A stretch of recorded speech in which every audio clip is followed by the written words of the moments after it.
We see in Parshas Korach how Korach comes to Moshe Rabbeinu, his first cousin, with a real valid complaint. He says, I also want to be a Kohen Gadol. Why can't I?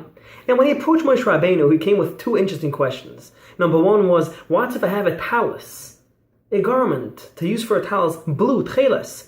Do I still have to have the tzitzis with tcheles? If the whole idea of having tcheles in the tzitzis is to remind us of the Shemaim, so on and so forth, then if the whole talus is blue, then you definitely don't need it.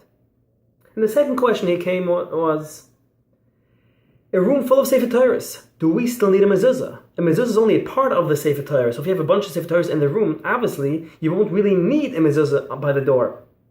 Those were his two questions, and obviously he is wrong because you still have to follow whatever it says in the Torah.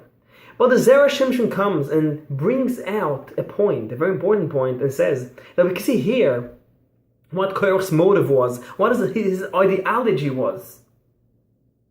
From his two questions, we can see that he likes logic. Whatever makes sense, regardless what Hashem really meant to say.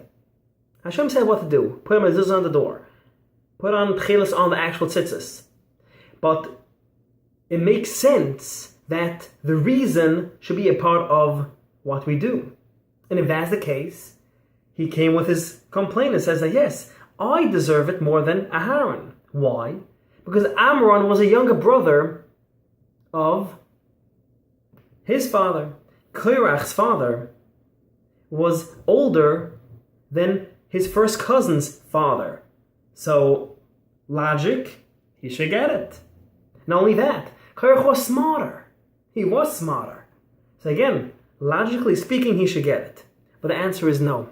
Not everything has to do with logic. Not everything has to do with making sense. Yes, obviously, we always try to make sense within the Torah.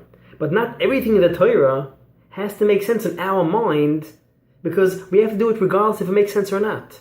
There's so many halachas which might not exactly make sense with our understanding, but we still have to follow it the way it was written, not the way we understand we want to take it. Let's start following the Torah the way it is. Obviously, try to make sense out of it also. Every day with a smile.